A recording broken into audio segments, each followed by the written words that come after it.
लेकिन स्वामी जी ने इतना ही कहा कि आप लोग इतना ही समझ लो कि इस महाराज की कथा का वर्णन माया रहित व्यास पुत्र परमहंस चूड़ामणि आचार्य सुखदेव ने अपने श्रीमुख से गायन किया, जिसको माया स्पर्श नहीं की थी। ऐसा माया रहित परमहंस महापुरुष जब इस कथा का गान कर रहे हैं तो तुम्हें समझना चाहिए कि उस कथा में कुछ बात है, क्योंकि इतने ऊंचे महापुरुष साधारण लौकिक कथाओं को नहीं कह सकते। अगर तुझे नहीं समझ में आवे कथा तो अपनी बुद्धि को दोष दो, तुरंत निर्णय न ले लो, कथा की तुरंत व्याख्या न कर दो महाराज की। अगर न समझ में आवे तो थोड़ी प्रतीक्षा करें, जब आपकी चेतना का लेवल और थोड़ा ऊंचा उठेगा तब आपको दिखाई पड़ने लगेगा कि यह रास लीला काम की लीला नहीं, काम जय की लीला है। कितने महापुरुष इस रास पंचाध्यायी को गा गा कर इतने शुद्ध और पवित्र हो जाते हैं जिसका कोई हिसाब नहीं। भगवान उनको अपना लेते हैं। तो यह काम जय की लीला है, अगर इसमें प्रेम से देखेंगे तो।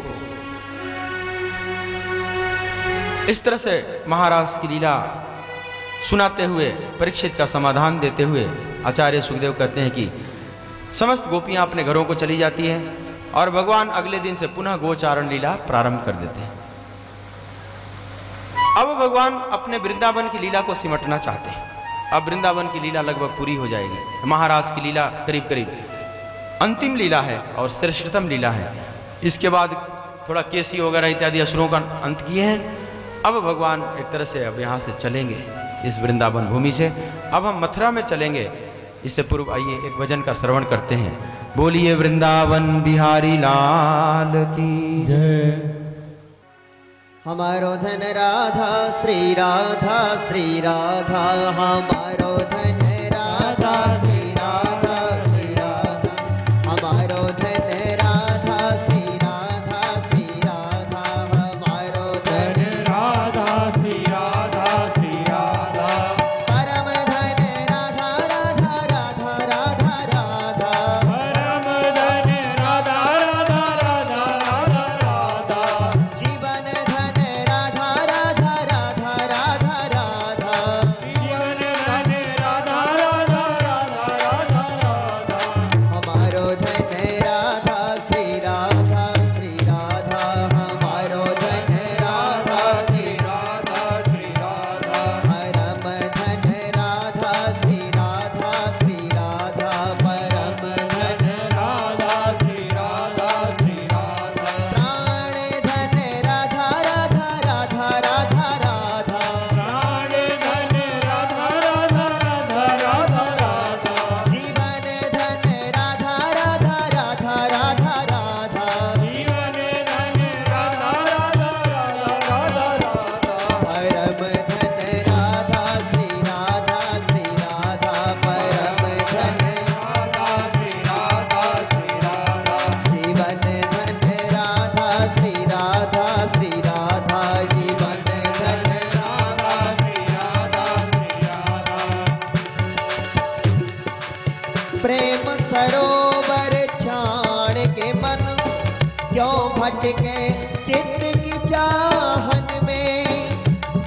यहाँ गेंदा गुलाब अनेक खिले क्यों बैठे करील की छान जय हो। में।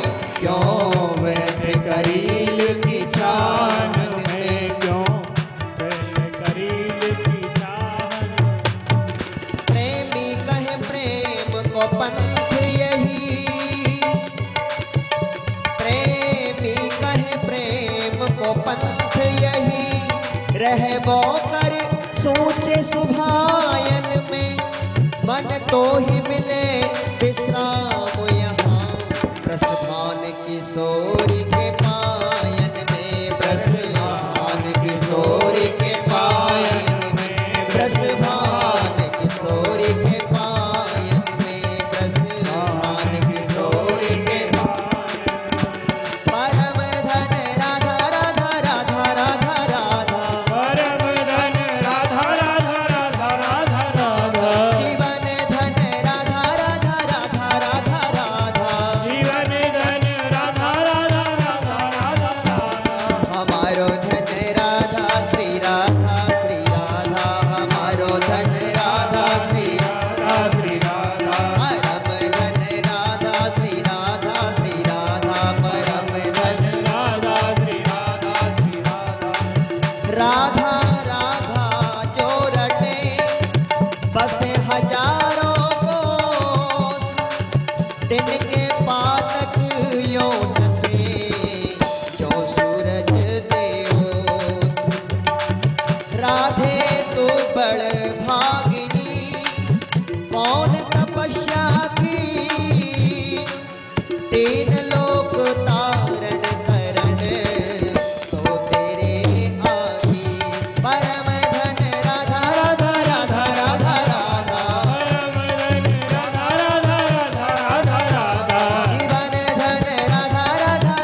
पान गली में राधे राधे कुंज गली में राधे राधे कुंज गली में राधे राधे सेवा कुंज में राधे राधे सेवा कुंज में राधे राधे राधे राधे राधे राधे राधे राधे राधे राधे श्याम मिला दे राधे राधे राधे राधे राधे राधे श्याम मिला दे राधे राधे राधे राधे राधे राधे श्याम मिला दे जय जय श्री राधे।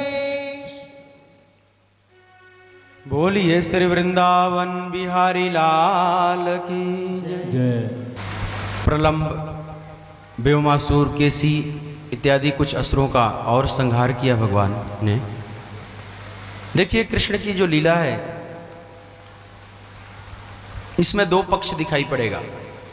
एक तरफ तो भक्तों से प्रेम कर रहे हैं, वेणुनाद कर रहे हैं भगवान, दूसरी तरफ असुरों का अंत भी कर रहे हैं। इस दोनों में करुणा है कृष्ण की। आमतौर पर हम कृष्ण को जब बंसी वाले में देखते हैं तो फिर सुदर्शन चक्र हाथ में नहीं रहता है, या चक्रधारी अगर कृष्ण है तो बंसी हटा देते हैं। लेकिन दोनों तरफ से कृष्ण अधूरे हो गए। पूर्ण कृष्ण को देखना है तो एक हाथ में बंसी भी बज रही है और दूसरे हाथ में सुदर्शन चक्र भी नाच रहा है। क्योंकि जो प्रेमी भक्त हैं वो तो बंसी की भाषा समझेंगे, लेकिन जो आसुरी स्वभाव के लोग हैं वे तो चक्र की ही भाषा समझेंगे। तो लेकिन जो देखते हैं ठीक से उन्हें दिखाई पड़ता है कि दोनों में भगवान की करुणा है। जैसे कोई माली पुष्प वाटिका में पुष्प लगाए हुए हैं तो एक तरफ पौधों को लगाता भी है, उसमें खाद पानी भी देता है, इसमें तो करुणा दिखाई पड़ रही है माली की। लेकिन दूसरी तरफ आप देखेंगे कि उन जो घास खरपतवार अनावश्यक पौधे जो उसमें उगाए हैं उसको निकालता भी है। तो क्या इसमें उसकी करुणा नहीं है? इसमें भी करुणा है। एक तरफ अनावश्यक घासों को निकालना भी है, दूसरी तरफ से खाद पानी देकर उसको सिंचित भी करना, तो दोनों में उसकी करुणा है। ऐसे ही एक वाटिका की तरह है पूरा जगत परमात्मा की। तो इसमें एक तरफ तो रसवर्धन करते हैं, प्रेम का संवर्धन करते हैं लीलाएं करके, और दूसरी तरफ से जो अनावश्यक आसुरी वृत्तियों के लोग उग आते हैं उसको उखाड़ कर फेंकते। तो वृंदावन में भी आप देखेंगे जबकि प्रेम की भूमि है, लेकिन यहाँ भी दूसरी तरफ असुरों का अंत भी हो रहा है। तो प्रलंब, केसी, व्योमासुर इत्यादि अनेक असुरों को और भी अंत किए। और इसी बीच देवर्षि नारद कंस के पास आते हैं। कंस ने बड़ा स्वागत किया क्योंकि नारद जी सभी जगह जाते हैं, असुरों के यहाँ भी देवताओं के यहाँ भी, उनकी गति हर जगह, सब जगह पूजा होती है उनकी। फिर कंस को नारद जी ने इशारे में बता दिया कि वो जो देवकी का 8वां पुत्र है ना, ये नंद जसोदा के यहाँ पल रहा है, ये कृष्ण बलराम है। तो कंस बोला कि क्या वसुदेव ने उस समय हमसे झूठ बोला था कि कन्या हुई थी? अभी उसका अंत कर दूंगा, अभी मारने जाऊंगा। तब नारद जी ने कहा कि देखो ये बहुत बड़ी भूल करोगे, ऐसा मत करो। तो कंस बोला कि फिर मैं क्या करूं? नारद जी ने कहा कि ऐसा करो, तुम्हारे पास जो धनुष है ना उसको लेकर एक यज्ञ की रचना करो, एक उत्सव बनाओ और कृष्ण बलराम को आमंत्रित करो, और यहाँ जब आवे ना तो उनको मार डालना। कंस को यह उपाय बहुत अच्छा लगा, बोला महाराज धन्य हैं आप, मेरी चिंता करते हैं आप। एक तरह से फिर पूजा किया उनकी, एक तरह से मौत का उपाय भी कर दिया और पूजा भी करवा लिया। नारद जी भी बड़े विचित्र हैं। और इधर नारद जी चले आए वृंदावन, भगवान केसी का वध करके अभी खड़े ही हुए थे। नारद जी प्रणाम किए और नारद जी ने कहा कि भगवान आपने केसी को जरूर मार दिया, लेकिन मैं अब कंस का वध आपके हाथों देखना चाहता हूँ, अब बहुत हो चुका है। भगवान ने कहा कि नारद उधर बोल कर के आए हो? बोले प्रभु वो तो बस होना तो वही है जो हुआ, मरना तो उसी को है। जैसे चाकू पर तरबूज गिर जाए या तरबूज चाकू पर गिरे, चाकू पर तरबूज गिरे, तरबूज पर चाकू गिरे, कटना तो तरबूज को ही है ना। तो चाहे वो बुलावे चाहे वो आवे आपके पास, मरना तो उसी को है। भगवान की लीला में सहयोग कर रहे हैं नारद जी, उनकी करुणा है जगत के प्रति। भगवान ने आश्वासन दिया कि ठीक है नारद, ऐसा ही होगा। और इसी बीच कंस को प्रेरणा हुई अक्रूर जी को बुलाता है और अक्रूर को कहा कि हे अक्रूर जी, आप महान हैं, आप अत्यंत विद्वान हैं, धर्मात्मा हैं। पहले बड़ी प्रशंसा किया तो अक्रूर डर गए कि इतनी प्रशंसा क्यों कर रहा है दुष्टकंस। दुष्ट लोग जब बहुत स्तुति करने लगे ना तो आप थोड़ा सावधान हो जाना। नवनी नीच के अति दुखदाई, जिमी धनु अंकुश उरग बिलाई। जब दुष्ट झुकता है तो और खतरनाक हो जाता है। जैसे धनुष जितना ही टेढ़ा होगा उतना ही मार करेगा ज्यादा, अंकुश जितना ही टेढ़ा होगा उतना ही अधिक फंस जाएगा जाकर। जिमी धनु अंकुश उरग बिलाई। उरग माने होता है सर्प। सर्प जब टेढ़ा हो जाए, स्प्रिंग की तरह हो जाए, या कुंडली मार ले बहुत ज्यादा, तो समझे और जंप मारने वाला है तेज। जितना ही सिकुड़ेगा उतना ही तेज जंप मारेगा। और बिल्ली भी जितना ही सिकुड़ेगी उतना ही चूहे पर जंप मारने के लिए तैयार है। तो दुष्ट भी जितना ही झुके कभी कभी तो झुकना खतरनाक है। तो अक्रूर को संदेह होने लगा। फिर कंस ने कहा कि आप ऐसा कीजिए, आप जाइए वृंदावन और नंद के यहाँ जो बालक पल रहे हैं कृष्ण और बलराम, उनको लेकर आइए। मैं धनुष यज्ञ का आयोजन किया हूं, तो धनुष यज्ञ मेला दिखाने के लिए आप लेकर आइए। अक्रूर को थोड़ा संशय होने लगा कि असली उद्देश्य क्या है राजन। अंत में कंस बता ही दिया कि अक्रूर जी, आप तो जानते हैं कि जो आकाशवाणी ने कहा था वही 8वां पुत्र नंद के यहाँ पल रहा है और वह मेरा शत्रु है। तो मैं चाहता हूं आप लेकर उसको आइए और मैं धोखे से उसको मार डालना चाहता हूं। अक्रूर समझ गए इस षड्यंत्र को। अक्रूर थोड़े चिंतित हुए। फिर कहे कि राजन, ठीक है, मैं तो जाऊंगा, लेकिन सिद्धयो असिद्धयो समम कुर्यात दैवम ही फल साधनम। लेकिन कार्य की सिद्धि होगी या असिद्धि होगी, इसमें तो सब प्रारब्धी कारण है। जो होना होगा वो तो वही होगा, लेकिन मैं फिर भी जाऊंगा। अपना सोने का रथ दिया कंस, और उस कंस के रथ को लेकर अक्रूर जी चलते हैं वृंदावन की तरफ। और जब चल रहे हैं तो अक्रूर मनी मन सोच रहे हैं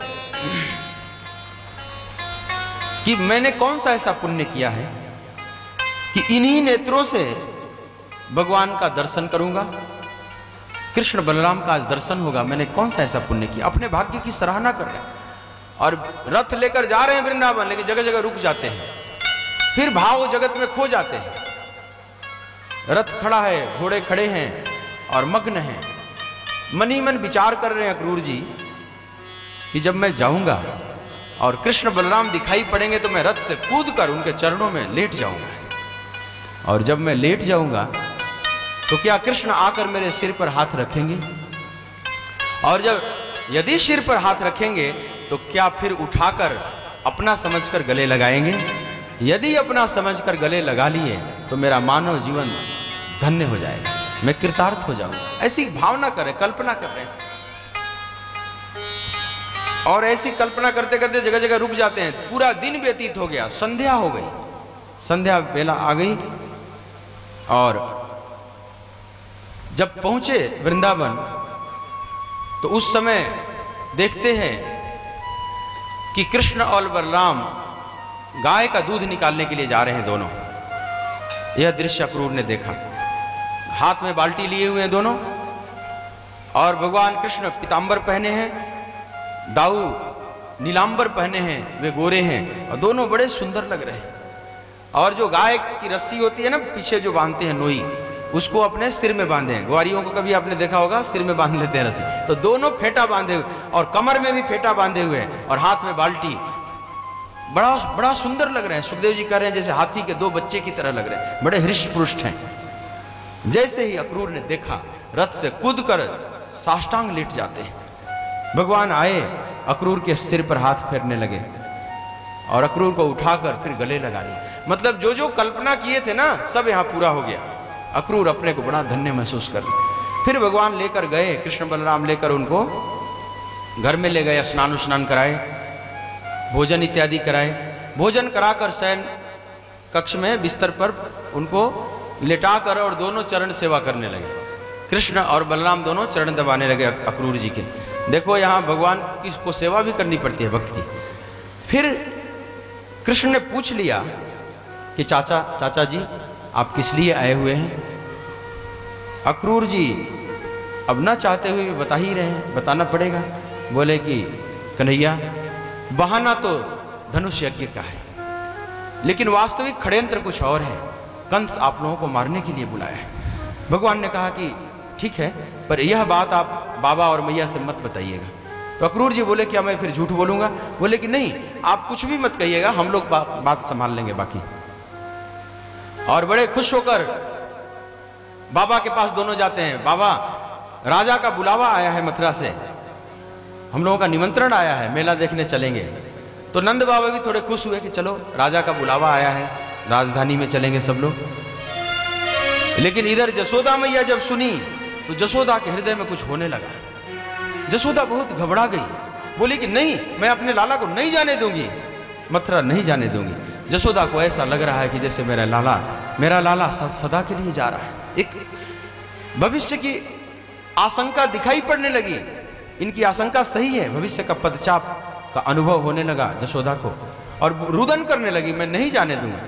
अब कृष्ण बलराम बोले बाबा से कि बाबा आप तो समझाओ। तो नंद बाबा भी पक्ष में हो गए कृष्ण के, बोले कि जसोदा कितने दिन तक रखोगी अपने पास एकदम बांधकर? अरे अब ये लोग बड़े हो गए हैं, कोई बच्चे थोड़ी देर घूमकर आ जाएंगे मथुरा से, तो इसमें क्या बुराई है? हमेशा क्या अपने गोद में बांधी रखोगी अपने लाला? अब बेचारी भोली भाली मैया सब एक तरफ हो गए हैं, अब चुप होना पड़ रहा है। इधर ग्वाल वालों को खबर लगी, सखाओं को, बड़े आनंदित हुए क्योंकि राजधानी में जाना है कल, और पूरा ब्रजमंडल जग रहा है। जो पुरुष वर्ग है वो इस खुशी में जग रहा है कि कल मथुरा जाना है, और जो स्त्री वर्ग है वो इस दुख में कि कहीं कृष्ण हमसे अलग तो नहीं हो रहे। तो गोपियां भी जग रही हैं, जसोदा रो रो कर रात व्यतीत कर रही हैं, और इधर ग्वाल वालों को बड़ा आनंद आ रहा है। अभी थोड़ी रात्रि थी, तभी नंद बाबा बैलगाड़ियों पर कुल सवार बहुत से उपहार सामग्री इत्यादि रखकर और ग्वाल वाल के साथ सब गोप इत्यादि सब मथुरा की तरफ कूच कर गए। ये लोग पहले चल दिए क्योंकि यहाँ रथ है सोने का, ये तो तीव्र गति से चलेगा ना, तो पहले पहुंच जाएगा जल्दी। तो पहले ये लोग सब सामान तैयार करके और सब गाते बजाते ग्वाल वाल सब मथुरा नगरी की तरफ जा रहे हैं। सवेरा हुआ, गोपियां देखती हैं आकर कि ये तो रथ खड़ा है, और समझ गई कि कृष्ण को ले जाने के लिए ये रथ आया हुआ है। गोपियां विधाता को कोसने लगे कि अहो विधातस तवना क्वचित दया संयोज्य मैत्र्या प्रणये न देहिनः तांसा कृतार्थान विउनंग पार्थकम विक्रीडितम तेर भकविचेष्टितम यथा। अरे विधाता, लगता है कि तुम्हारे पास न बुद्धि है न हृदय है, क्योंकि अगर बुद्धि होती तो तुम इस तरह से जीवों के मिलन की व्यवस्था नहीं करता है, संयोग नहीं बैठाता है। और तुम्हारे पास हृदय भी नहीं है, क्योंकि जीव ठीक से मिल भी नहीं पाते तब तक तुम उसका बिछोह करा देते हो। तो तुम्हारे पास न बुद्धि है न दया है, कठोर हृदय के हो, और इस अक्रूर को भेजे हो। अरे इसका नाम अक्रूर किसने रखा है? ये तो महाक्रूर है। अरे विधाता, तुझे पता है कि हमारे श्याम सुंदर के जाने से हम लोगों का प्राण नहीं रहेगा, हम लोग मर जाएंगे। तुम हमें मार डालना चाहते हो। और इतना कहकर गोपियां बड़ा भारी रुदन करने लगती है और कहती है कि मैं नहीं जाने दूंगी। विसृज्य लज्जा रुरुदु समस्वरम गोविंद दामोदर माधवेति। भगवान का अनेकों नाम ले लेकर और सुस्वर में रुदन करने लगती है। विसृज्य लज्जा, आचार्य सुखदेव कहते हैं कि समस्त लज्जा त्याग कर, और राजन सब रुदन करने लगी वहां।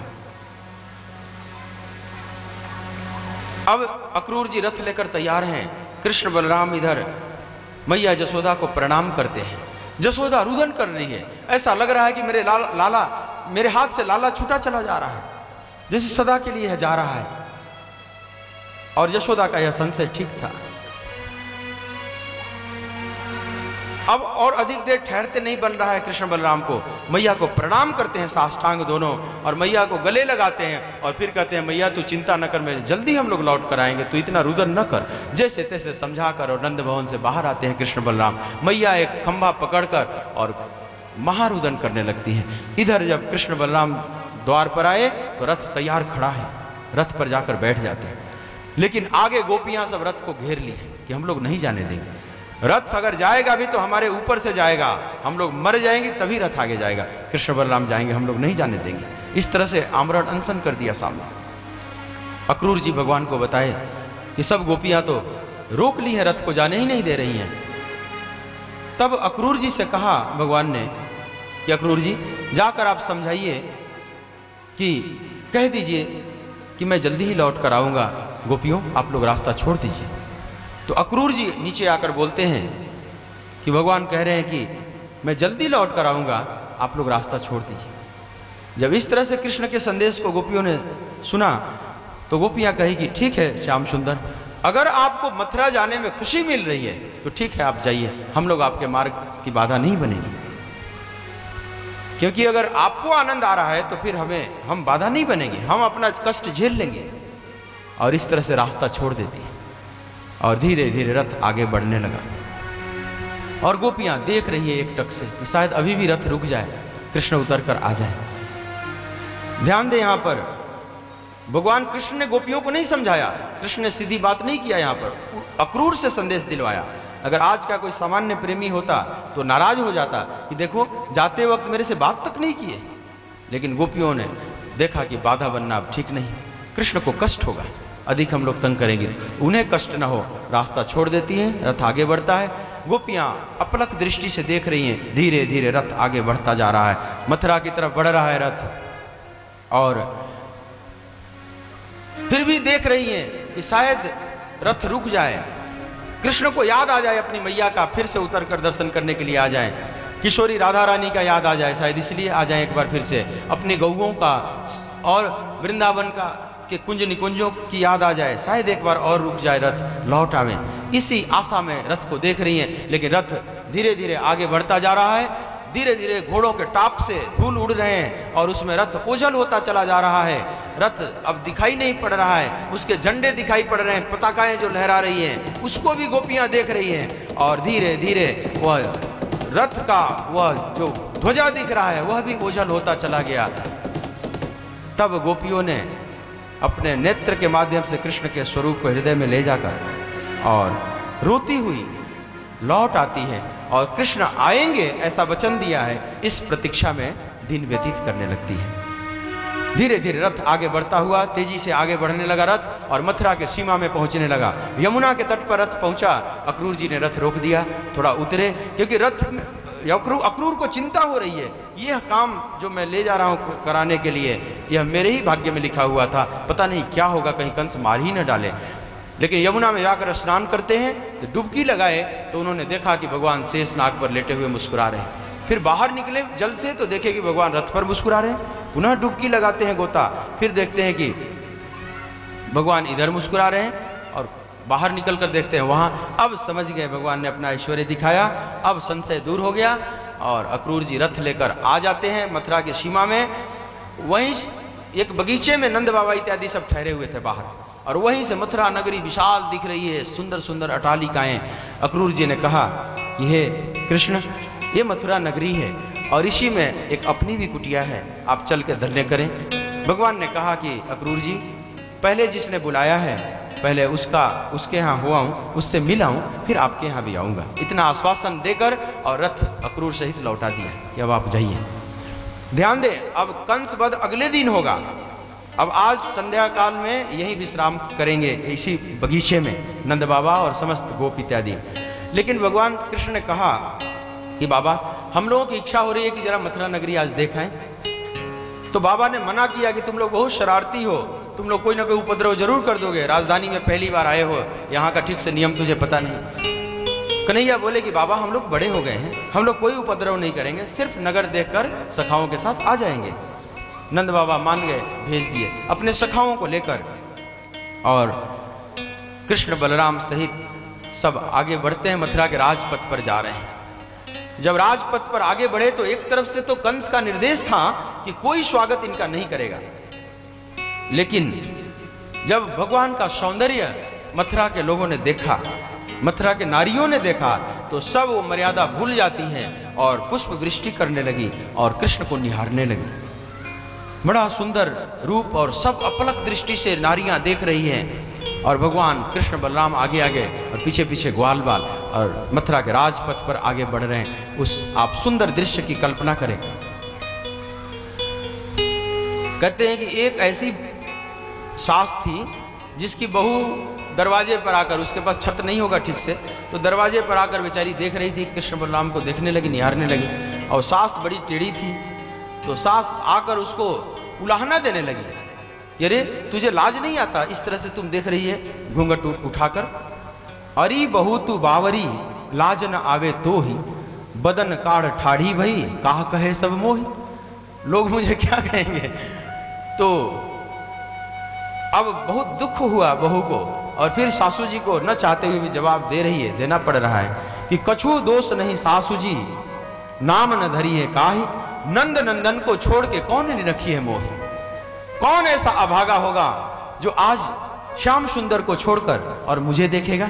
इसलिए आप न स्वयं देख रही है न मेरे को देखने दे रही है, आप इस चिंता को छोड़कर हटिए। ये सास भी कई बार बड़ी बाधा हो जाती है, सास भी कई बार समस्या बन जाती है। सास बहू की कथा सब जानते ही हो। एक बार एक पंडित जी कथा कर रहे थे, तो 20 महिलाएं बूढ़ी बूढ़ी माताएं आकर रोज सुनती थी। तो एक दिन 21 संख्या हो गई थी, 21 में एक बहू भी आ गई थी, गलती से आ गई थी, कभी कभी आ जाती है। तो पंडित जी कथा के मध्य में सबसे पूछे कि देखो किसको किसको स्वर्ग जाना है, हाथ खड़ा करो। तो 20 जो सासुएं थी ना, सब हाथ खड़ा कर दिया, हमें स्वर्ग जाना है। लेकिन बहू नहीं हाथ खड़ा की। तो पंडित जी पूछे कि क्या तुझे स्वर्ग नहीं जाना। तो बहू बोली कि पंडित जी अगर ये 20 चली जाए ना वहां, तो यहीं पर स्वर्ग हो जाएगा और स्वर्ग नरक हो जाएगा, वहां उल्टा हो जाएगा तो कई बार सास भी बड़ी समस्या हो जाती है, लेकिन सब सासुएं ऐसी नहीं होती। लेकिन सासुओं को कुछ ज़्यादा ही दिखाया जाता है। सीरियलों में देखो कुछ बेचारी को ज़्यादा अपमानित किया जाता है, इतना नहीं होता, इतनी सासुएं नहीं खराब होती जितना दिखाया जाता है। कुछ ज़्यादा ही बड़ा चढ़ा कर ना दिखावे तो कौन देखे, अगर ना उसको लंबा चौड़ा करके दिखावे। खैर, अब भगवान और आगे बढ़ रहे हैं, लेकिन मथुरा में हर प्रकार के लोग हैं, बड़े दुष्ट लोग भी थे वहाँ। एक धोबी था, और मथुरा के इस रोड राजपथ पर जब जा रहे हैं ग्वाल बाल, तो उनको थोड़ी शर्म आ रही है, इतनी भव्य राजधानी, उसके अनुरूप हमारे पास वस्त्र नहीं। तो लाला को कह रहे हैं कि लाला मेल नहीं बैठ रहा है, इतना बढ़िया राजपथ पर चल रहे हैं, हम लोग के पास उस हिसाब से वस्त्र नहीं। भगवान सोचे कि चलो ये भी कहीं देखते हैं, बात बन जाए अगर। तो एक धोबी, जो राजा का धोबी था, कंस का, और सुंदर सुंदर वस्त्र धोकर और ले जा रहा था। प्रणाम किया भगवान ने और कहा कि मामा जी, हमारे सखाओं को ठीक से वस्त्र नहीं, जरा आप इन लोगों को सुंदर आपके जो वस्त्र हैं इसको प्रदान कीजिए। लेकिन धोबी बड़ा टेढ़ा था और कहा कि अरे ईदृशान ने वह वसान सांसी नित्यम गिरी बने चरा। अरे पहाड़ और जंगल में रहने वाले जंगली लोग गिरी बने चरा, तुम लोग राजा के वस्त्र को पहनने की इच्छा कर रहे हो, तुम्हें मांगने की हिम्मत कैसे हुई? चले जाओ यहाँ से, नहीं तो वही कर दूंगा जो कंस कल करने वाले हैं, वो मैं ही कर दूंगा आज। इतना टेढ़ा। भगवान ने देखा कि अरे ये धोबी एक बहुत समस्या है, रामा अवतार में भी समस्या बना हुआ था, अभी भी समस्या खड़ी कर रहा है, ये तो बहुत टेढ़ा है। और जब ऐसी बात कहा तो जो छोटे छोटे सखा थे ना, कन्हैया के पास आ गए, बोले कन्हैया तुम वही हाथ दिखा दो जो कभी पुतना को दिखाया था, अगासुर को दिखाया था, हम लोग भी साथ हैं। भगवान बोले कि मित्र तुम लोगों की जरूरत नहीं पड़ेगी, मैं ही पर्याप्त हूँ इसके लिए, तुम्हें कष्ट करने की जरूरत। और भगवान ने ऐसा थप्पड़ मारा उसको कि उसका सिर टूट कर गिर गया और वहीं पर उसका प्राण पखेड़ उड़ जाता है। बोलिए भक्त वत्सल भगवान की। और सभी सखा लोग वस्त्र पहन लेते हैं, नीले पीले, उन सब गोरे गोरे जो थे वो नीलांबर धारण किए हैं, जो सांवले थे वो पीताम्बर धारण किए हैं, कोई रक्तांबर धारण किए हैं। बड़ा सुंदर ग्वाल बाल लग रहे हैं, इतने सुंदर लग रहे हैं क्योंकि स्वस्थ शुद्ध वातावरण में पले हैं, तो इनका शरीर बड़ा सुंदर था। अब वस्त्र सुंदर मिल गया तो और भी चार चांद लग जाता है। और मथुरा के राजपथ पर बढ़ रहे हैं, लेकिन वस्त्र की फिटिंग तो है नहीं, किसी का बाँह बड़ा है, किसी का पैर में ऐसे जैसे झाड़ू लगाते जा रहे हैं पूरे राजपथ पर। तो कह रहे हैं कि लाला शर्म आ रही है, जैसे लग रहा है मंगनी का है। तो बोले कि हाँ हमें भी ठीक नहीं लग रहा है, तो रुको इसकी भी व्यवस्था। तो एक दर्जी मिला, वो दर्जी भक्त था। भगवान ने कहा कि जरा इनके वस्त्रों को ठीक कर दीजिए। दर्जी बड़ा खुश हुआ, अपने सारे कलाकारों को लगा दिया और थोड़े ही समय में सबके वस्त्र ठीक कर दिए। भगवान ने उसको भक्ति और प्रेम का वरदान दिया और वो इतना धन दिया है, बोले कि अब आज से तुझे बहुत काम करने की जरूरत नहीं, अब तुम्हारे जीने खाने लायक धन मिलता रहेगा, अब तुम पूरी तरह से भक्ति में लीन हो जाओ। इस तरह से आशीर्वाद देते हुए आगे बढ़ते हैं। तो एक सुदामा माली था, वो सुदामा नहीं गुरुकुल वाले, उनकी कथा तो कल आएगी। एक और सुदामा, मथुरा में भी बड़े बड़े भक्त थे, ये भी भक्त था। भक्त हर जगह पाए जाते हैं, भक्त और अभक्त दुनिया में कहीं भी जाए पाए जाएंगे। तो बहुत सुंदर माला बनाता था, तो सखाओं के लिए भगवान ने कहा कि इनको भी माला पहना दीजिए, और अपने को बड़ा धन्य समझा और माला सबको डाल दिया गले में। अब ग्वाल वाल और सुंदर लगने लगे, सबके गले में सुंदर सुंदर माला हो गया। उसको भी भक्ति प्रेम का आशीर्वाद देते हुए भगवान आगे बढ़ते हैं। तो जब आगे बढ़े तो अब एक कमी रह गई थी चंदन की। चंदन लग जाए तो पूरा हो जाएगा ना, चंदन की वजह से कमी महसूस हो रही थी। एक बार एक बच्चा था, तुतलाता था, बोलने में हकलाता था, बड़ा हो गया था, शादी लायक हो गया था, तो उसको देखने के लिए आए हुए थे। तो फिर लड़के को बुलाया गया, सुंदर कपड़ा उपड़ा पहनकर, देखने में बड़ा सुंदर था वैसे, वस्त्र वगैरह पहन, लेकिन कब उसको निर्देश दिया था घर वालों ने कि बोलना मत वहाँ पर, बस मुस्कुराते रहना जाता से ज़्यादा, बोलना मत नहीं तो पोल खुल जाएगा। तो जब प्रस्तुत किया गया तो सब लोग देखकर बड़े आनंदित हुए कि बालक तो बड़ा सुंदर है, लड़का कितना सुंदर है। तो जब सब प्रशंसा करने लगे तो उससे नहीं रहा गया, बोला कि अभी क्या देख रहे हो, अभी तो टंडन लगाना भूल ही गया हूँ। ऐसे ही तो टंडन लगा दो तो और सुंदर हो जाते हैं लोग। बेचारा बोलकर अपनी फजीयत करा लिया। कई बार हमारी ही बाड़ी हमें फजीयत करा देती है, इसलिए संयमित भाषा बोलनी चाहिए। अगर आप तोतली नबी बोलते हैं तो भी कई बार बेहोशी में ऐसी ऐसी बातें बोल जाते हैं जिसको लेकर आप पाते हैं कि उपद्रव मोल ले लिया, मन चंचल हो गया। इलेक्शन में देख रहे थे, इलेक्शन में कोई नेता कोई पटाखा छोड़ दिया, अब इधर पीछे पड़ी चुनाव आयोग ने, दुनिया ने, चैनल वालों ने, नहीं मेरे बातों को गलत प्रस्तुत किया गया, मेरा ये उद्देश्य नहीं था। मतलब रोज ऐसी घटनाएं घटती थी, मैं कुछ और कह रहा था, ये चैनल वाले, और उसका लाइव दिखा रहा है, वही बोल रहा है, फिर भी नकार रहा है। नेता आजकल के बोल कर और फिर पलट जाएंगे, तुरंत पलटी मार जाते हैं। नेता माने आजकल के प्रजातांत्रिक पलटीबाज। बोल के और कुछ से कुछ हो जाएंगे। तो अपनी फजीयत तो कई बार संयमित भाषा बोले, जहाँ तक हो सके फिसल न जाए जबान। अब जबान नहीं फिसलती, वास्तव में मन में कुछ से कुछ चलते रहता है तो उसमें निकल आता है। तो एक तिलक चंदन बाकी रह गया था, फिर पूरे सौंदर्य में ग्वाल बाल प्रकट हो जाएंगे। तो यह भी व्यवस्था हो गई भगवत प्रेरणा से। और एक नारी जा रही थी, कई जगह से टेढ़ी थी और चंदन की कटोरी हाथ में लेकर जा रही है। ये स्त्री कौन है? ये कौन थी स्त्री जो जा रही थी यहाँ से, जो कृष्ण ने देखा? कुब्जा। आगरे वाले तो इतनी कथा सुन के पक गए हैं। सबसे ज़्यादा मेरे ख्याल से आगरे में भागवत कथा होती है, इसमें सबको सब पता है, फिर भी कथा सुनते हो, ये भी एक आश्चर्य है। मतलब हजार बार इसमें कितनी माताएं बैठी होगी, सुनी होगी, पुरुष वर्ग में। मेरे देखे आगरे से अधिक कथा और कहीं नहीं होती होगी। जब देखता हूँ, चाहे कितनी भीषण गर्मी पड़ रही है, इतनी गर्मी में आगरा में जल्दी कोई आना नहीं चाहता, फिर भी मैं देख रहा हूँ, मैं सोचा कि मेरी ही कथा हो रही होगी इस गर्मी में, और कौन इस गर्मी में आएगा। लेकिन देख रहा हूँ कि 15-20 कथाएं चल रही है अभी भी। मतलब कभी कथा से खाली ये रहता ही नहीं। तो इतनी कथाएं आपने सुनी है और फिर भी सुनने का भाव बनता रहता है, इसका मतलब ये ठीक लक्षण है। भक्त का यही लक्षण होना चाहिए कि खूब सुनो और प्यास बढ़ती चली जाए। तो सभी आप जानते हो, नारी थी कुब्जा, और भगवान की निगाह पड़ी, भगवान उसका कल्याण करना चाहते हैं, किसी जन्म का पुण्य उसका उदित हो गया, भगवान ऐसा संकल्प लिए। तो फिर पूछे हैं, यह सुंदरी आप कौन हो? ऐसी मीठी भाषा सुनी तो रोमांचित हो गए, क्योंकि आज तक उससे कोई ठीक से बात ही नहीं किया था प्रेम से। सुंदरी कहने की तो बात ही अलग है, कोई प्रेम से बात भी नहीं किया था। ऐसा मधुर शब्द सुनकर खड़ी हो जाती, घूंघट के ओट से ही बोलती है कि मेरा नाम तो कोई ठीक से लेता भी नहीं, मेरे को त्रिवक्रा कहते हैं, कुब्जा कहते हैं, मैं राजा की सेविका हूँ, मेरा ही चंदन घिसा हुआ कंस को पसंद आता है, यही एक मेरे में गुण है, और कुछ आता नहीं, लेकिन मेरे ही चंदन को लगाते हैं, मैं वही ले जा रहा हूँ, लगाने के ले जा रही हूँ।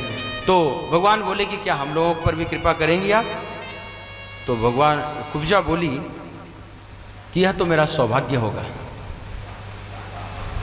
भगवान ने कहा कि ठीक है, लगाओ। तो सब कृष्ण को भी लगाई, बलराम जी को भी लगाई, सब सखाओं को भी लगाई। अब भगवान को थोड़ी दया आई, और किसी जन्म का पुण्यात्मा रही होगी तभी इतनी दया आई भगवान को, और भगवान भी उसको कुछ देना चाह रहे हैं। सोचे कि इसको भी अब सुंदर रूप दे दें, बहुत त्रिवक्रा का अपमान झेल चुकी है तो उसके पंजे पर एक पैर रखे अपने, और ठोड़ी में थोड़ा झटका मारे तेज, और एकदम खड़ी सीधी हो गई और सुंदर रूप में प्रकट हो गई कुब्जा। बोलिए भक्त वत्सल भगवान की, और नृत्य करने लगी वहीं पर, इतने आनंद में आ गई। और भगवान कृष्ण को बोली कि आप चलो मेरे घर। जब ऐसी बोली तो बलराम की तरफ कृष्ण ने देखा तो बलराम टेढ़ी आंख से देख रहे हैं, बोले अभी नहीं जाऊंगा, बाद में आऊंगा, अभी चलो। उसको विदा कर दिया। अब भगवान उस धनुष यज्ञ की तरफ बढ़ रहे हैं, जहां धनुष रखा हुआ है ना यज्ञशाला में, उसकी तरफ बढ़े, जबकि वो कल घटना घटने वाली है, लेकिन आज ही उसकी तरफ बढ़ने लगे। और सैकड़ों सिपाही वहां पहरे दे रहे हैं, लेकिन सब सिपाहियों से मारपीट शुरू हो गया। अनेकों को मार डाला भगवान ने, कृष्ण बलराम ने अनेकों को अधमरा कर दिया। कितने भाग खड़े हुए वहां से, और धनुष उस यज्ञशाला में पहुंचे, और देखते देखते उस धनुष को उठाया, और आज ही उस धनुष को तोड़ कर खंडों में धरती पर फेंक दिया। आज ही काम तमाम हो गया, जबकि कल होना था। और हाहाकार मच गया चारों तरफ। कृष्ण बलराम सखाओं सहित लौट कर आ गए उसी बगीचे में जहां नंद बाबा इत्यादि थे। अब तो कंस बड़ा डरा, उसको सूचना मिली कि आज ही सब काम तमाम कर दिया इन लोगों ने। अब तो और घबराया, रात भर कृष्ण चिंतन ही उसको होता रहा। इधर नंद बाबा इत्यादि खीर बनाए हैं, आज शाम को सब लोगों ने खीर का प्रसाद लिया। नंद बाबा ने पूछा कि कोई उपद्रव तो तुम लोगों ने नहीं किया? भगवान बोले कोई उपद्रव नहीं किया, हम लोग शांति से देख कर आ गए। सब सखाओं ने भी उनका साथ दिया। बाबा भोले भाले बेचारे मान गए, और खीर का प्रसाद पाया। रात भर विश्राम किए वहाँ बगीचे में। अब अगले दिन अब होने वाला है धनुष यज्ञ का हो, तो अब सब चलने को तैयार हुए। तो कृष्ण बलराम इत्यादि बोले नंद बाबा से कि बाबा आप लोग जो बड़े गोप है ना, आप लोग पहले चलिए, हम लोग घूमते हुए अपने ढंग से आ जाएंगे। तो बाबा ने कहा कि ठीक है, शांतिपूर्ण तुम लोग आना। नंद बाबा इत्यादि रंगभूमि में सब पहुंचे, और वहाँ पर बहुत सुंदर सब यथा योग्य आसन लगाया हुआ है। जिस कोटि के जो राजा थे उनके लिए वैसा आसन, और जो गणमान्य लोग जैसे हैं सबके लिए यथा योग्य, स्त्री पुरुष सभी उस रंगभूमि में विराजमान हैं। और सभी मंचों से ऊंचा मंच और है, उस पर सिंहासन लगा हुआ है कंस का, और उस पर कंस विराजमान हो गया जाकर। बहुत ऊंचा मंच बनाया था, डर से भय से बनवाया था, और सबके ऊपर ऊंचे विराजमान है। उस पर अहंकार का पिटारी लग रहा है वहां पर देखने में। और इधर कृष्ण बलराम सब चल रहे हैं। इधर एक और षड्यंत्र किया है कंस ने। एक पागल हाथी, उसको शराब पिलाकर और पागल कर दिया गया था, जिसका नाम है कुवलिया पेड़। और महावत को निर्देश था कि जब वो आवे तो इसको हाथी को छोड़ देना उस पर, और मार डालेगा हाथी। कृष्ण बलराम को जब देखा उस हाथी ने और महावत ने, तो महावत ने अंकुश मारा जोर से, और हाथी टूट पड़ा कृष्ण की तरफ। और जब मारने के लिए दौड़ा तो भगवान थोड़ा सा घूम गए इस तरफ, और घूमकर उसके मस्तक पर बड़ी जोर से प्रहार किया। हाथी घबरा गया, फिर उसके पेट में जाकर कृष्ण खड़े हो गए। अब चारों तरफ देख रहा है, ढूंढ रहा कहाँ चला गया, और कहीं नहीं दिखाई पड़ रहा है। फिर पीछे से निकलकर उसके पूंछ को पकड़ा और 50 कदम पीछे घसीट दिया हाथी को लेकर, और घसीट कर फिर कृष्ण जानबूझकर गिर गए। अब हाथी मारने के लिए फिर दौड़ा, और दौड़ा तो भगवान तब तक हट गए वहां से, और उसका दांत जाकर टकरा गया जमीन पर, फिर गिरा। फिर दोनों ने मुष्टि का प्रहार किया, और इसी में प्राण पखेरु फूट जाता है कुवलिया पेड़ का। दोनों उसके दांत को उखाड़ लिए, एक को कृष्ण ले लिए, एक को बलराम ले लिए। अब दोनों दांत लिए हुए और रंगभूमि में प्रवेश कर रहे हैं। जब रंगभूमि में दोनों प्रवेश किए तो सबने देखा, लेकिन सब अलग अलग रूपों में देखा। जिसकी जैसी भावना थी ऐसा भगवान को सबने देखा। जो मल्ल योद्धा वहां थे, चाणूर और मुष्टिक जैसे, उन लोगों ने देखा कि ये तो वज्र कठोर की तरह रुद्र रूप में दिखाई दिए भगवान। और जो वहां पर साधारण मनुष्य बैठे हुए थे उनको रत्न, नर रत्न के रूप में दिखाई पड़े, मैंने थोड़े विशिष्ट दिखाई पड़े। लेकिन वहां जो स्त्रियां बैठी हुई थी उनको साक्षात कामदेव की तरह दिखाई पड़े। जो बड़े बुजुर्ग स्त्रियां बैठी हुई थी उनको अपना लाला दिखाई पड़ा, वात्सल्य भाव उमड़ पड़ा। जो वहां पर यदुवंशी बैठे हुए थे उनको अपने इष्ट देवता के रूप में दिखाई पड़े। और कंस को तो साक्षात मृत्यु की तरह दिखाई पड़े, मृत्यु भोजपते। जैसे लगा कि मेरा काल ही इसमें प्रवेश कर गया। ऐसे। और जो वहाँ पर संत लोग बैठे थे उनको साक्षात परम ब्रह्म परमात्मा के रूप में दिखाई पड़े। तो जाकी रही भावना जैसी, हरि मूरत देखी तीन तैसी। परमात्मा तो एक ही है, लेकिन हम अपने चित्तवृत्ति के अनुसार देखते हैं। चित्तवृत्ति का जैसा चश्मा लगा हुआ है, ऐसा ही वृत्ति सारूप्य मित्रत, पतंजलि ने कहा है वृत्ति सारूप्य मित्रत। जैसी चित्तवृत्ति जगत का वैसा ही स्वरूप हमें दिखाई पड़ता है। तो सब ने अलग अलग रूप में देखा एक ही तत्व को। और इसके बाद भगवान जब और रंगभूमि में प्रवेश किए अंदर, तो मुष्टिक और चाड़ूर दोनों पहलवान ताल ठोकने लगे। अखाड़े में खड़े हैं, पसीना बहाए हुए हैं, मांसपेशियां निकली हुई है, बॉडी बिल्डर विशाल दिख रहे हैं, और दोनों ताल ठोकने लगे। बोले कि आ जाओ आज कुश्ती लड़ते हैं। तो भगवान ने कहा कि मुझे कुश्ती तो आती नहीं। चाड़ूर बोला कि नहीं, तुम्हें सब आता है, तुम कोई साधारण नहीं। न बालो न किशोरस्तम बालश्च बलिराम। अरे तुम बालक और किशोर नहीं हो, तुमने बड़े बड़े का वध किया है। तो आओ आज मेरे से लड़ोगे ना, तब तुझे पता चलेगा। तब भगवान ने कहा अच्छा लड़ने की बात कर रहे हो, मैं तो सोचा कुश्ती की बात कर रहे हो। तो लड़ने की बात कर रहे हो तो फिर तो मैं भागने वाला हूं नहीं, तब तो मुझे चुनौती स्वीकार है।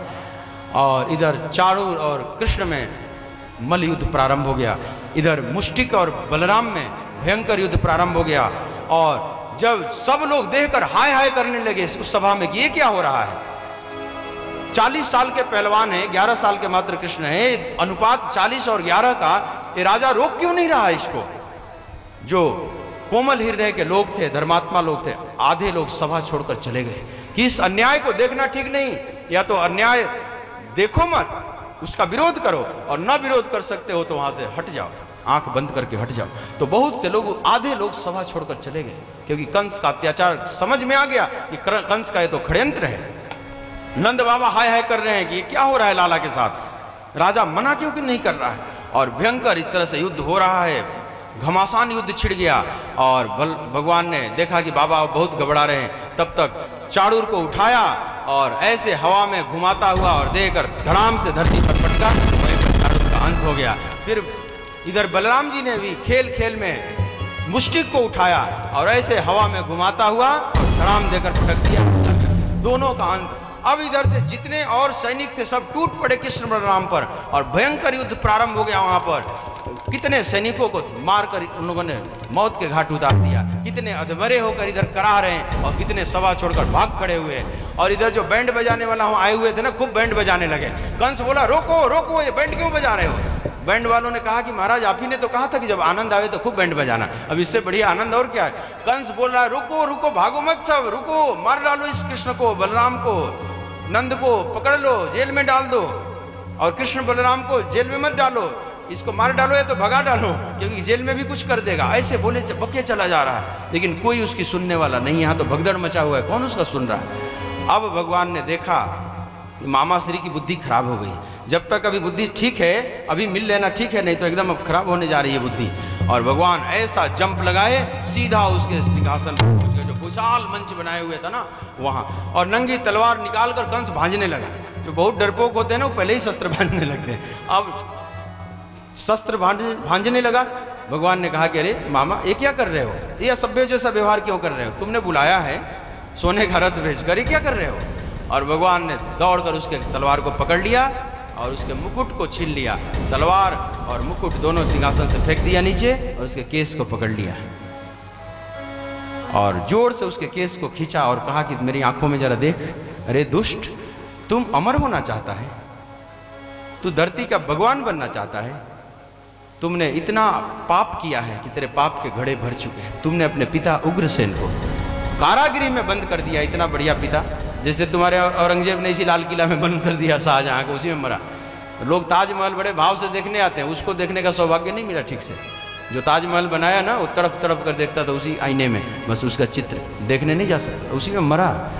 ऐसे ऐसे भी कंस इसी कोटि का राजा। तुमने अपने पिता को बेड़ियों में जकड़कर और जेल में डाला है, और मेरे माता पिता को तुम इतना टॉर्चर किए हो और अभी में जेल में डाले हुए हो। तेरे आतंक से धरती आतंकित हो चुकी है, तेरा पाप का घड़ा भर चुका है। याद कर ले अपने एक एक कुकर्मों को और देख मेरी तरफ। बोला कि अरे छोड़ो छोड़ो, केस असभ्य की तरफ पकड़े हो, बहुत लग रहा है। भगवान ने कहा कि आज तुझे अनुभव तो कम से कम हुआ, ये केस पकड़ने से यह लगता भी है। तुमने मेरी माँ देवकी का जब पकड़ा था, याद है तुझे? कंस घबराया हुआ है और अब भगवान क्रोध में आ जाते हैं और अब मारने का संकल्प लेते हैं। और कंस बार बार गिड़गिड़ा रहा है, लेकिन कंस भगवान को देख रहा है फटी आंखों से, जैसे मेरी मौत है। यह भी किसी जन्म का पुण्य किया था, भय से चिंतन कर रहा है कृष्ण का ही चिंतन करते करते शरीर छोड़ेगा। और भगवान ने फिर इसके शरीर को उठाया और उस ऊंचे मंच से धड़ाम फेंक दिया, धरती पर गिर गया और त्रिलोकी का भार लेकर उस पर कूद पड़े और वहीं से कंस का प्राण पकड़ गया। बोलिए भक्त वत्सल भगवान की। लेकिन इस दृश्य को नंद बाबा देख रहे हैं, अरे ये क्या हो गया?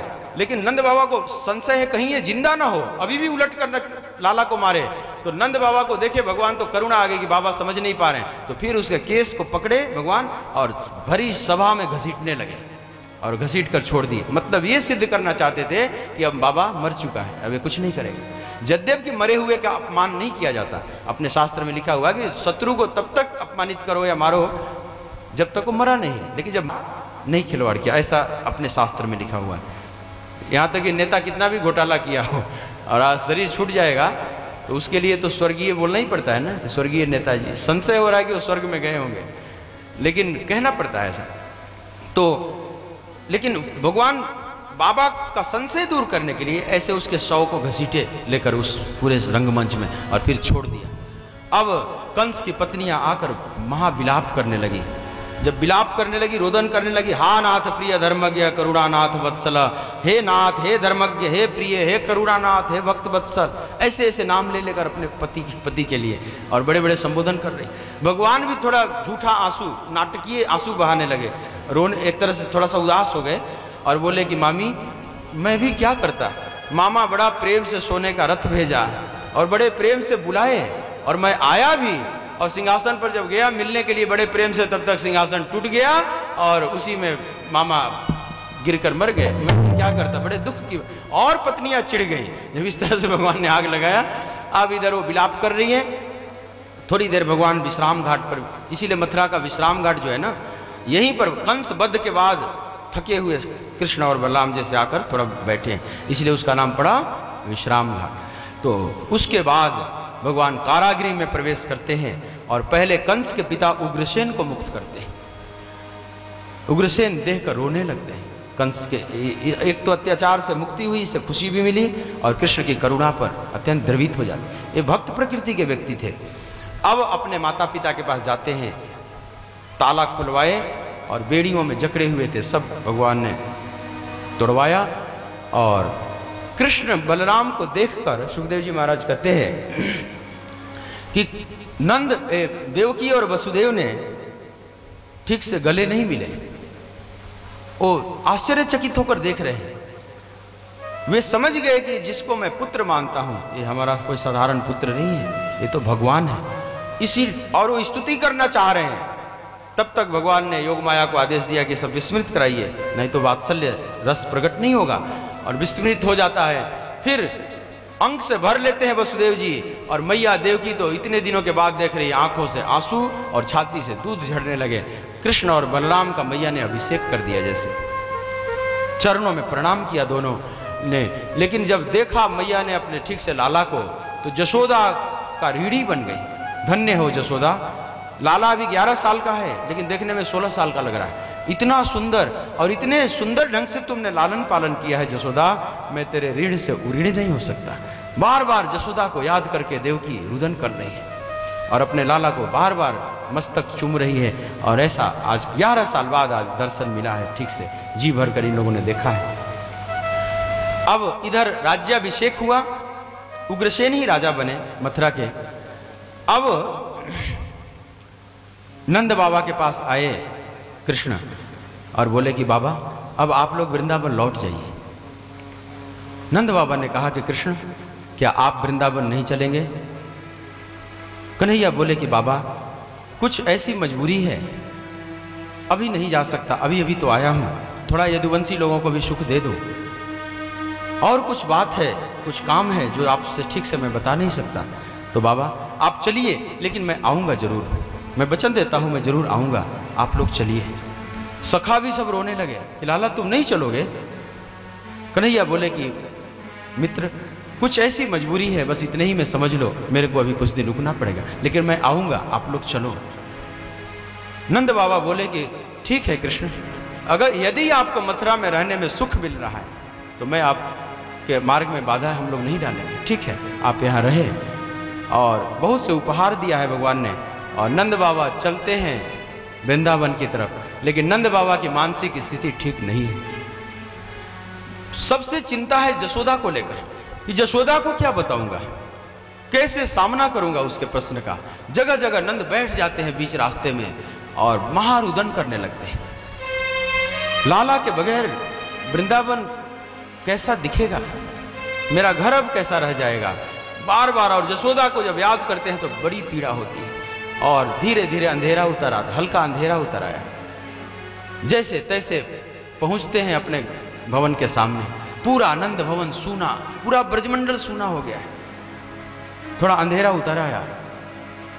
मानसिक दशा नंद बाबा की भी ठीक नहीं है। दरवाजा को खटखटाया, दौड़ कर आई भैया जसोदा, दरवाजा खोली तो नंद बाबा का दर्शन हुआ। मैया पूछी कि बाबा लाला कहाँ है। आप समझ सकते हैं कि इस प्रश्न का उत्तर देना कितना कठिन पड़ रहा है नंद बाबा को। नंद बाबा कुछ नहीं बोल पा रहे। जसोदा फिर इधर उधर देखने लगी, बहुत नटखट है लाला, लगता है कहीं छुप गया है मेरे को परेशान करने के लिए। तो इधर उधर खूब देखी, जाकर ढूंढी कि कहीं छुपा तो नहीं है। कहीं लाला नहीं दिखाई पड़ा। जब नहीं दिखाई पड़ा तब फिर आकर पूछती है कि बाबा लाला कहाँ है। अब न चाहते हुए भी इस प्रश्न का उत्तर देना पड़ रहा है। और नंद बाबा बोले, जानते हुए भी कि कितना वज्रपात उत्पन्न करने वाला है जसोदा के हृदय में। और नंद बाबा बोले कि जसोदा लाला तो मथुरा में ही रह गया। जब ऐसी बात सुनी जसोदा घबरा कर पूछती है कि बाबा लाला मथुरा में रह गया और आप व्यवस्थित वृंदावन चले आए। नंद बाबा ने कहा कि जसोदा लाला वचन दिया है कि मैं आऊंगा वृंदावन। अब हम लोगों को अब उसकी प्रतीक्षा में दिन व्यतीत करना होगा। अब जसोदा हमारी स्थिति को देखो, हम लोग जी भी नहीं सकते, मर भी नहीं सकते। अगर हम लोगों का शरीर छूट गया और लाला वृंदावन आएगा, हम लोगों को नहीं पाएगा तो कितना कष्ट होगा उसको। तो अब हमें जिंदा भी रहना है क्योंकि वो वचन दिया है कि मैं आऊँगा। अब हमारी स्थिति देखो, अब इसी तरह से हम लोगों को दिन व्यतीत करना पड़ेगा लाला की प्रतीक्षा में। जसोदा इतनी बात जब सुनी जसोदा वहीं पर मौन हो जाती। और ऐसी मौन हो गई कि फिर अब जसोदा उवाच भागवत में नहीं आएगा। भागवत प्रमाण है। अब इसके बाद जसोदा उवाच कहीं नहीं दिखेगा आपको। जब लाला नहीं है तो अब किससे बात करूं, किसको देखूं। और रोते रोते नेत्र की ज्योति चली गई, जैसे और कुछ देख ही नहीं सकती जसोदा, और किसी से बात कर ही नहीं सकती।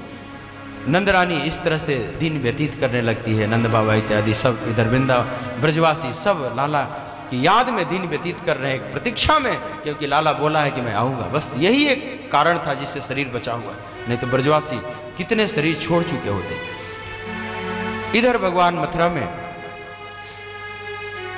उनका यज्ञोपवीत संस्कार हुआ। अभी भी उज्जैन में जहाँ महाकालेश्वर का तीर्थ है, ज्योतिर्लिंग है, भगवान वहाँ गए हैं। और वहाँ पर विद्या अध्ययन, अवंतिकापुरी में महर्षि शांदीपनी का गुरुकुल है, वहाँ पर कृष्ण बलराम गए हैं। मात्र 64 दिन में समस्त विद्याओं को प्राप्त कर लिया। गुरु को गुरुदक्षिणा दिया। उनका पुत्र जो मर गया था उसको फिर लाया गुरुदक्षिणा के रूप में। वहीं पर इनकी मित्रता होती है सुदामा जी से। बड़ी सुंदर मित्रता हुई और वह मित्रता बाद में कृष्ण सुदामा के नाम से विख्यात होगी। भगवान फिर लौट आते हैं मथुरा। लेकिन कृष्ण जब मथुरा आए तो इनका मन नहीं लग रहा। कृष्ण मथुरा में बहुत उदास रहते हैं क्योंकि ब्रजवासियों की बड़ी याद आ रही है भगवान को। आइए अब इधर उद्धव गोपी संवाद की तरफ हम सभी बढ़ेंगे। इससे पूर्व आइए एक भजन का श्रवण करते हैं। बोलिए भक्त वत्सल भगवान की। अवंतिकापुरी जहाँ महाकालेश्वर मंदिर है, आपके लिए मैं रुद्राष्टकम की कुछ प्रतियां यहाँ आई हुई हैं। अभी थोड़े समय में वितरित हो जाएगी, तब तक एक भजन चलेगा। नमामि शमीशान निर्वाण रूपम विभुम व्यापकम ब्रह्मवेद। बहुत सुंदर रामचरितमानस के उत्तरकांड में यह प्रसंग आता है। और ये वही महाकालेश्वर में घटना घटी है। कागभूषण गरुड़ जी को सुना रहे हैं अपनी पूर्व कथा, उसी में। तो आप एक एक प्रति आप सबको बांटी जाएगी। मैं चाहूँगा कि जल्दी निकाल कर मातृवृंद माताओं में जल्दी बांट दे, 2-4 माताएं लेकर, और पुरुष वर्ग में आप इसका घर में भाव से पाठ करना। आपके लिए आज उपहार स्वरूप यह प्रदान किया जा रहा है। इसको जल्दी 2-4 आ जाए, पुरुष लोग में भी इधर आओ आप, और माताओं को भी दे दें, फटाफट बांट दें जब तक भजन शुरू हो रहा है। छाए रही अजब बहार रे झूले बाके बिहारी, छाए रही अजब बहार रे झूले बाके बिहारी, छाए रही अजब बहार रे झूले बाके बिहारी, छाए रही अजब बहार रे झूले बाके बिहारी, बाके बिहारी मेरे कुंज बिहारी, बाके बिहारी मेरे कुंज बिहारी, बाके बिहारी मेरे कुंज बिहारी, बाके बिहारी मेरे कुंज बिहारी, छाई रही अजब बहार रे झूले बाके बिहारी, छाई रही अजब बहार रे झूले बाके बिहारी।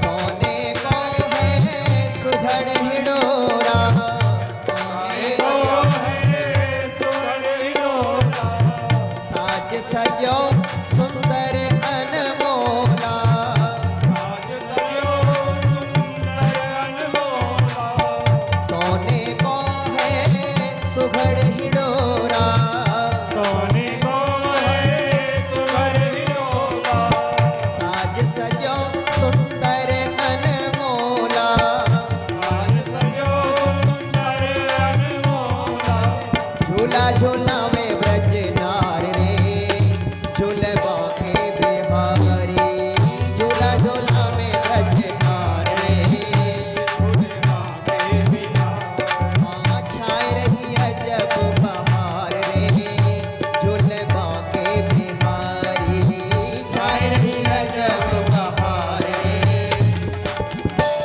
बिहारी, बाके बिहारी मेरे कुंज बिहारी,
बांके बिहारी छाए रही अजब बहार रे झूले बांके बिहारी बांके बिहारी मेरे कुंज बिहारी बांके बिहारी मेरे कुंज बिहारी बांके बिहारी मेरे बांके बिहारी मेरे कुंज बिहारी बिहारी मेरे कुंज बिहारी छाए रही अजब बहारे झूले बांके बिहारी छाए रही अजब बहारे झूले बांके बिहारी स्तुति करत मगन नर नारी स्तुति करत मगन नर नारी स्तुति करत मगन नर नारी स्तुति करत मगन नर नारी महिमा तीन लोक ते न्यारी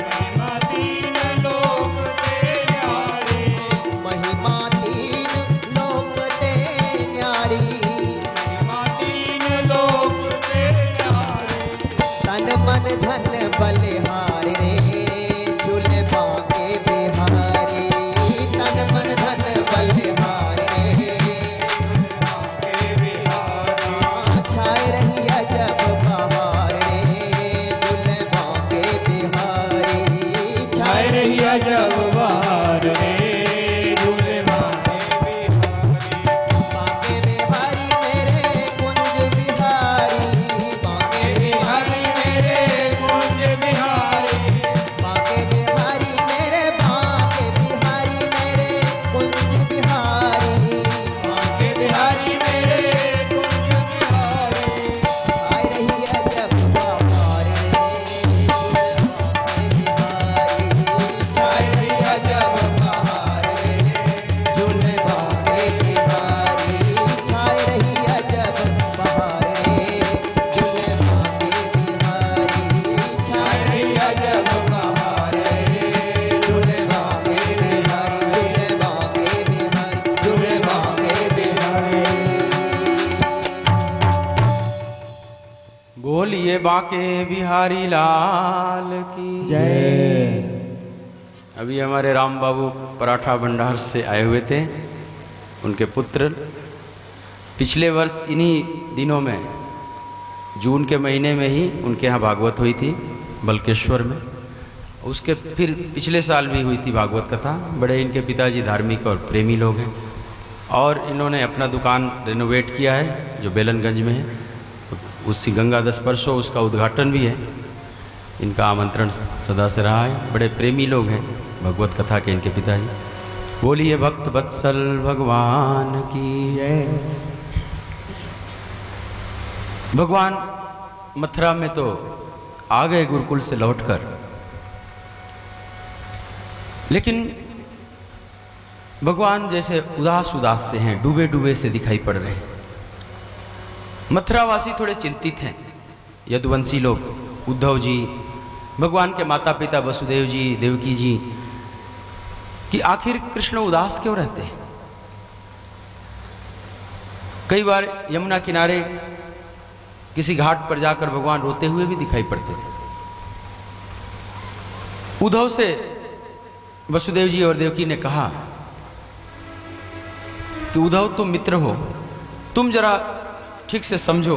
कई बार मित्र से मित्र मन की बात कह देते हैं, तो आप पता करो कि आखिर हम लोगों की सेवा में क्या कमी रह गई है। उद्धव जी बोले कि ठीक है, मैं पता करके आता हूं। यमुना किनारे गए, एक घाट के किनारे बैठकर भगवान बड़े उदास हैं, आंखों में आंसू भी हैं।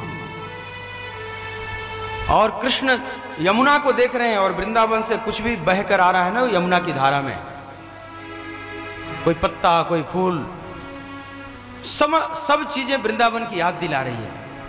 यह यमुना वृंदावन को स्पर्श करके आ रही है। ये फूल, ये पत्ते मेरे वृंदावन के हैं। मतलब प्रेमी को कुछ भी दिखाई पड़ जाए तो याद आ जाती है ना अपनी। एक एक पत्ते और फूल भगवान को बहुत याद दिलाते हैं कि ये वृंदावन का हमारा लता पता है, वहां से निकला हुआ फूल है। और रोने लगते हैं, ब्रजवासी याद आने लगते हैं। उद्धव जाकर पास बैठ जाते हैं, कृष्ण का हाथ हाथ में ले लेते हैं और बोलते हैं कि कृष्ण आप इतने उदास क्यों रहते हैं। हम यदुवंशियों की सेवा में क्या कमी रह गई है? आप बताइए, हम सुधार करेंगे। वृंदावन में तो आप बड़े हंसते खेलते रहते थे, कभी उदासी का नामो निशान नहीं, लेकिन यहाँ क्या हो गया है? हम लोग आपके स्वभाव को ठीक से नहीं जानते, आपको क्या पसंद है नहीं पसंद है, तो आप जरा इशारा कीजिए, हम लोग सब अपनी कमी दूर करेंगे। लग रहा है आपके हृदय में कोई कष्ट है। भगवान ने कहा कि उद्धव, ऐसी बात न करें, आप यदुवंशियों की सेवा में कोई कमी नहीं है। तो उद्धव बोले कि प्रभु आप उदास क्यों हैं? चेहरे पर उदासी दिख रही है, इसका मतलब हृदय में कोई दुख है। बिना दुख के तो चेहरा किसी का उदास नहीं होता। दुख कारण है, उदासी तो कार्य है। कार्य और कारण का संबंध जुड़ा हुआ है, कॉज एंड इफेक्ट इसको बोलते। तो जो चेहरा उदास है तो इफेक्ट है, लेकिन कॉज क्या है? तो भीतर पीड़ा है कोई। चेहरा तो एक पर्दे की तरह है ना, जैसे फिल्म चलता है तो पर्दे पर आप दृश्य देखते हैं, लेकिन असली चीज तो रील में है, जहां से प्रोजेक्टर से प्रोजेक्ट किया जा रहा है। रील में चित्र है, वो आपको पर्दे पर दिखाई पड़ रहा है। अगर रील में ना हो तो वहां भी नहीं दिखेगा। तो असली जो भीतर रील चल रहा है चिंतन का, वहां पर सुख दुख का असली अनुभव होता है, और वह इफेक्ट डालता है चेहरे रूपी पर्दे पर। तो सुखद अनुभूति पर चेहरा अलग रूप में हो जाता है, दुखद अनुभूति के साथ चेहरा और रूप पकड़ लेता है। लेकिन कारण है अंदर मन में, चेहरा कार्य है। तो आपका चेहरा उदास है, इसका मतलब भीतर कोई दुख है। भगवान ने कहा कि उद्धव, तुम ठीक कह रहे हो, तुम बहुत विद्वान हो, तुम अपने वेदांत के अनुसार ठीक कार्य कारण का संबंध बोल रहे हो कि अकारण यहां कुछ भी नहीं होता। चेहरा उदास है तो उसका कारण है दुख। लेकिन उद्धव, लेकिन जो तुम कारण बता रहे हो ना, वो ठीक नहीं बता रहे। कारण तुम लोग नहीं हो, कारण मेरे माता पिता नहीं, कारण ही मथुरावासी और यदुवंशी नहीं है। तो उद्धव बोले कि फिर कारण क्या है? आप ही बताइए। भगवान की आंखों में पुनः आंसू आ गए। भगवान रोने लगे और कहने लगे कि ऊधो ऊधो मोहि ब्रज बिसरत नाही। ऊधो मोहि ब्रज बिसरत नाही। ऊधो मोहि ब्रज बिसरत नाही। ऊधो मोहि ब्रज बिसरत नाही। हंस सुता की सुंदर कलरव। हंस सुता की सुंदर करलव। हंस सुता की सुंदर कलरव। हंस सुता की सुंदर करलव। अरु कुंजन की छाही। ऊधो मोहि ब्रज बिसरत नाही। मोहि ब्रज बिसरत नाही। मुझे ब्रज नहीं बिसर रहा है। उद्धव, ब्रजवासी मुझे याद कर रहे हैं और मुझे भी याद आ रहे हैं। उद्धव, वे याद कर रहे हैं, इसीलिए मुझे वे बहुत याद आ रहे हैं। उद्धव, मेरे वे सखा सुबह से शाम तक मथुरा के रास्ते पर पलके बिछाए रखते हैं कि अब लाला का रथ दिखाई पड़ेगा, कहीं से लाला का रथ दिखाई पड़ने लगेगा, लाला आएगा। वे खेलना छोड़ दिए हैं, उदास रहते हैं, ठीक से भोजन करते हैं न ठीक से शयन करते हैं।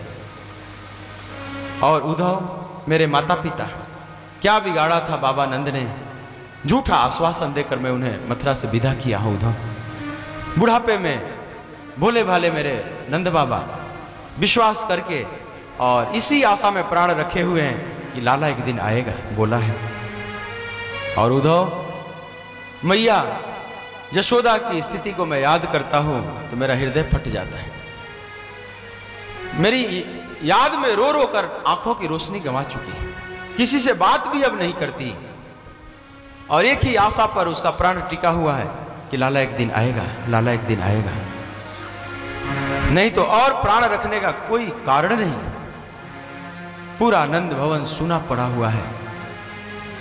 और उद्धव, वो मेरी प्यारी गोपियां हैं जिनका मैं सर्वस्व हूं, जिनका मैं धर्म भी हूं, जिनका मैं अधर्म भी हूं, जिनका मैं सर्वस्व हूं। सिर्फ इस आशा पर दिन व्यतीत कर रही हैं कि मैं एक दिन आऊंगा, नहीं तो मेरे सिवा और वो शरीर रख ही नहीं सकती इस धरती पर, और किसी भी कारण से उनको जीवन रखने का कोई प्रयोजन नहीं। वह वृंदावन का कुंज निकुंज सब उदास हो गया। उद्धव, मयूर नाचना छोड़ दिया है, बछड़े ठीक से दूध नहीं पी रहे हैं, गौएं बिल्कुल जैसे सूखती जा रही, दिन रात पलके बिछाकर देख रही है कि कन्हैया कहाँ गए, कन्हैया कहाँ। पूरा ब्रजमंडल, वह यमुना पुलीन, वह यमुना तट सब सूना हो गया है। वह गिरिराज गोवर्धन, क्या बिगाड़ा है उन ब्रजवासियों ने? किस जन्म का मैं उन्हें दंड दे रहा हूं उद्धव? इतना प्रेम दिया उन लोगों ने, मैंने भी प्रेम किया उनको, और आज मेरी मजबूरी देखो कि मैं प्रेम भी कर रहा हूं और जा भी नहीं सकता। कुछ ऐसी मेरी मजबूरी देखो उद्धव। मेरे दुख का कारण मेरे ब्रजवासी हैं उद्धव, मथुरावासी नहीं। उद्धव को बड़ा आश्चर्य हुआ, ब्रजवासी इतना प्रेम करते थे कृष्ण से। फिर भगवान ने कहा कि उद्धव, जरा एक मेरा पत्र लेकर जाओ और मेरा संदेश सुनाना, तो शायद कुछ कम हो, उनका कष्ट थोड़ा कम तो जरूर होगा, इससे भी सांत्वना मिलेगी। उद्धव तैयार हो जाते हैं, भगवान पत्र लिखते हैं गोपियों के नाम, कुछ माँ यशोदा के नाम भी संदेश भेजते हैं। उद्धव से भगवान ने कहा कि उद्धव, मैया को जाकर समझाना कि तेरा लाला भले ही मथुरा में आ गया है राजधानी में, लेकिन खुश नहीं है। वो वृंदावन वाला सुख यहाँ नहीं, सब कुछ है लेकिन फिर भी लाला खुश नहीं है। मैया उद्धव, मैया को सुनइयो, तेरो लाला दुख पावे। मैया को सुनइयो उद्धव, मैया को सुनइयो, तेरो लाला दुख पावे। मैया को सुनइयो, भैया मैया को सुनइयो, तेरो लाला दुख पावे। मैया को सुनइयो उद्धव, मैया को सुनइयो, तेरो लाला दुख पावे। मैया को सुनइयो उद्धव, मैया को सुनइयो।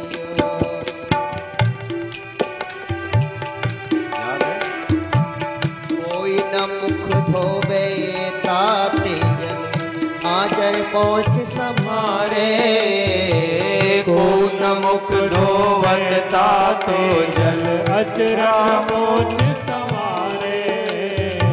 कोई न मुख धोवे ताते जल, अचरन पहुँच संभारे। कोई न मुख धोवे ताते जल, अचरा पोछ संवारे। माखन मिश्री नाम न जानो, माखन रोटी नाम न जानो। कान्हा कही कही को ना पुकारे। मैया को सुनइयो उद्धव, मैया को सुनइयो, तेरो लाला दुख पावे। मैया को सुनइयो, भैया मैया को सुनइयो उद्धव, मैया को सुनइयो।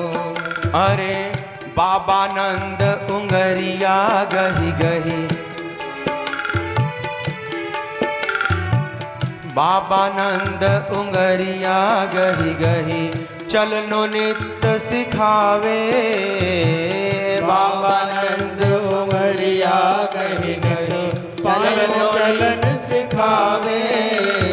थको जान गोदी ले लेती। मैया देख रही है कि बाबा चलना सिखा रहे हैं। छोटे बच्चे को पिता लोग सिखाते हैं ना, खड़ा कराते हैं, लेकिन थोड़ी देर के बाद लाला का पांव थक जा रहा है। मैया को करुणा आ जाती है कि अब रहने दो, आज इतना ही बहुत है। हाँ, थक्यो जान गोदी पोंछ के हिये से लगावे। मैया को सुनैयो उधो मैया को सुनैयो तेरो लाला दुख पावे। मैया को सुनैयो भैया मैया को सुनैयो।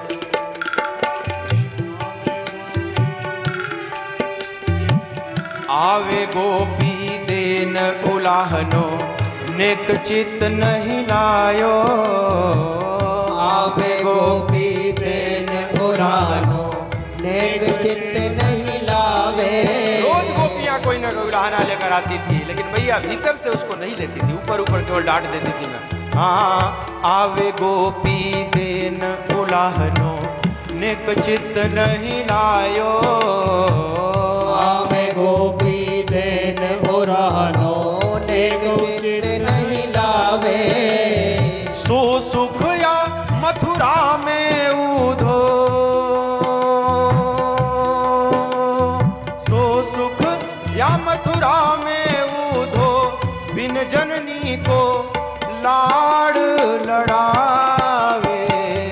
मैया को सुनैयो उधो मैया को सुनैयो तेरो लाला दुख पावे। मैया को सुनैयो भैया मैया। और एक संदेश देना उधो। वन में भूखो जानी कन्हैया कर कर छाक पठायो। वन में भूखो होए कन्हैया कर कर छाक पठायो। मैं गौए चराने जाता था और मैया चिंतित हो जाती थी एक एक दो दो घंटे पर मेरा लाला भूखो होगा, फिर किसी से बार बार कुछ ना कुछ भिजवाती थी। वन में भूखो जान कन्हैया कर कर छाक पठायो। वन में भूखो जान कन्हैया कर कर छाक पठावे। हाथ जोड़ बिनती कह दीजो। हाथ जोड़ बिनती कह दीजो ऋड़िया तेरो श्याम कहावे। मैया को सुनैयो उधो मैया को सुनैयो तेरो लाला दुख पावे। मैया को सुनैयो भैया मैया को सुनैयो तेरो लाला दुख पावे। मैया को सुनैयो उधो मैया को सुनैयो। एक संदेश तो गोपियों के लिए दिया भगवान ने, एक संदेश मैया को के लिए भी दिया उद्धव के माध्यम से कि हाथ जोड़ विनती कह दीजो उद्धव कि ऋणिया तेरो श्याम कहावे। मैया तेरे ऋण से उऋण कभी तेरा लाला नहीं हो सकता। मैं जशोदानंदन हूँ, इसी नाम से दुनिया जानेगी। विशेष रूप से मैया तेरे मातृत्व का ऋण मैं नहीं चुका सकता। उद्धव जी पत्र लेकर चलते हैं। जब वृंदावन की तरफ संदेश लेकर बढ़ रहे हैं तो वृंदावन की जो स्थिति उद्धव ने देखा ना, तो सुखदेव जी महाराज कहते हैं कि उद्धव ने देखा राजन कि वृंदावन बड़ी व्यवस्थित दिख रहा है। संध्या समय जब नंद भवन के पास पहुंचते हैं उद्धव, देखते हैं जगह जगह दिए जलाए गए हैं, वृंदावन साफ सुथरा भी है, कई लोग गाय का दूध निकाल रहे हैं, कहीं आरती हो रही है, कहीं भगवान की पूजा हो रही है, धूप सुगंधी सब उड़ रहा है चारों तरफ। तो भगवान उद्धव को आश्चर्य लगा कि भगवान ने तो बोला था कि ब्रजवासी न खाते हैं न सोते हैं ठीक से, दिन रात रोते रहते हैं, लेकिन यहाँ तो वृंदावन बड़ा व्यवस्थित दिख रहा है। बात क्या है, सच्चाई क्या है? तो सच्चाई दोनों है। वृंदावन व्यवस्थित भी दिख रहा है, लेकिन ब्रजवासियों की जो हाल है ना, वो भी बेहाल है, ये भी सच है। लेकिन व्यवस्थित इसलिए है कि कृष्ण बोले हैं कि मैं आऊंगा, और अगर लाला आएगा और अपने वृंदावन को अव्यवस्थित पाएगा तो उसको कष्ट होगा। फिर उसको ताजा माखन चाहिए, कब आ जाए, इसलिए माखन भी निकाले जा रहे हैं। गौ सेवा भी हो रही है, क्योंकि लाला आएगा देखेगा कि गौ की सेवा ठीक से नहीं हो रही तो उसको बड़ा कष्ट होगा। तो गौ सेवा भी ठीक से हो रहा है, दूध भी निकाला जा रहा है, सफाई भी की जा रही है, क्योंकि कब लाला आ जाए।